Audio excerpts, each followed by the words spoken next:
Let's begin with a new application of computers. In the field of computers, an application which we make use of in our daily life, knowing or unknowingly. Yes, computer networks. For every thing to be invented, there should be a need. And so, the need by the US Department of Defense for connecting 4 computers together for communication brought a change, a drastic change in the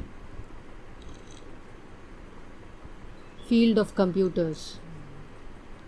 And the birth of ARPANET came into existence. The first network that was introduced by the US Defense, ARPANET, then paved the way for the present internet that we know. Before going on to learn in depth of computer networks, let us see what is ARPANET. The full form is Advanced Research Projects Agency Network. This was the first wide area packet switching network with distributed control and first network to implement TCP/IP protocol suite. Now this TCP/IP protocol is something like asking for something and getting something back. That is, the protocol is the way of approach in how to get things done in computer networks. This TCP/IP is the one that is very commonly used term in computer networks.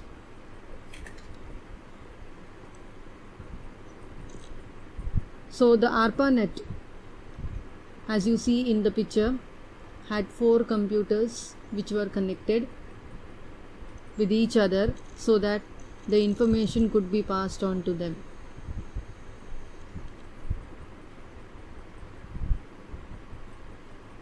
Now, moving on to know what a computer network is, we need to know the different components of the computer network. First one is the host or the nodes. As you can see in this picture, this is the host and all the others are the nodes.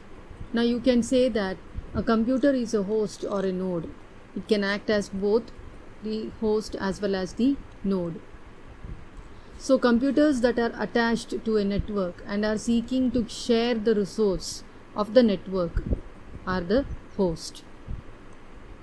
The smartphones that we use are also a host which are seeking sharing the resources of the network. The next one is the server, a computer that facilitates the sharing of data, software and hardware resources on the network. That means a server is also a kind of computer which is having a lot of resources which can be shared by the other computers in the network. And if you have a very small network, there may be only one server in which all the data is kept, and the rest of the computers may be called as terminals that share the data, software, etc. of the server. Similarly, if we move on to expand the network, there may be one or more server in a big network, and each server will be given a unique name. Sometimes the network is so large that there may be dedicated servers also. For example, file server to handle the files only, printer server for printing services only. Like that, there may be dedicated servers in big networks. The third component is the client. A client is someone who is requesting for some service. Similarly, here also, if a computer requests something to another computer, the one computer which is requesting is a client and the one who is serving is the server. Network hardware.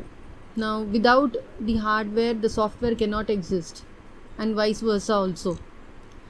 So, computer network hardware is one of the important components required for a network. And it is not the host or the wiring of the network, but all the other things, all the other hardwares that are required to establish connection between the computers in the network. And also one which control the traffic, network traffic also is a hardware. You will be learning in depth about such network traffic controllers like hub, switch. About that you will be learning in the coming sessions. Some examples of network hardware are NIU, Network Interface Unit, or the MAC address. This is one of the network card that is attached to the host so as to establish network connections. That is, if you have a network of computers and if they need to communicate with each other, then each computer or each host in the network should have a network card which is actually like a special address, just like it is just like a Aadhaar card address for each computer. Now, the connecting devices, hub, switch and routers are also one of the part of the hardware.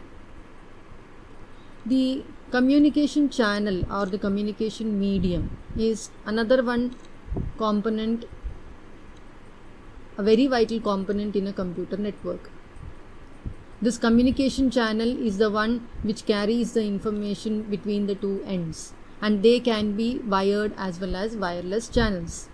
Wired channels usually are in a small network, whereas wireless is the one which we connect our mobile hotspot with the other mobiles.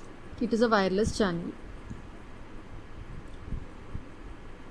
The next component is the software. As I said earlier, a hardware without a software does not exist, and vice versa. So here the softwares that are required for connecting the hardware or our computer with the network are also one of the important component of computer networks. And these software, they need to have a set of rules for doing this. So for that, network protocols are required. Also, a platform where such things can happen, a network operating system, is also one that is a required component for the computer network.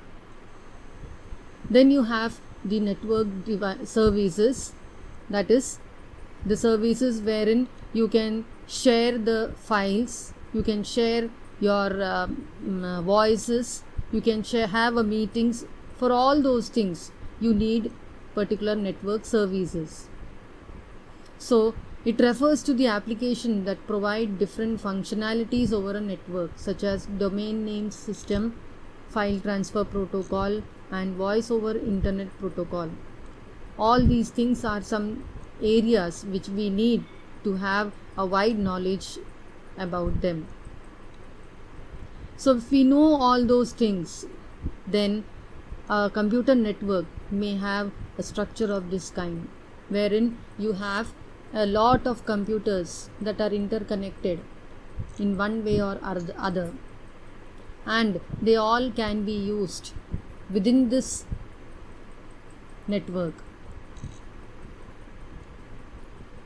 We shall see how all this work, and we can learn more about each of these things that we see on the screen right now in future sessions. Thank you.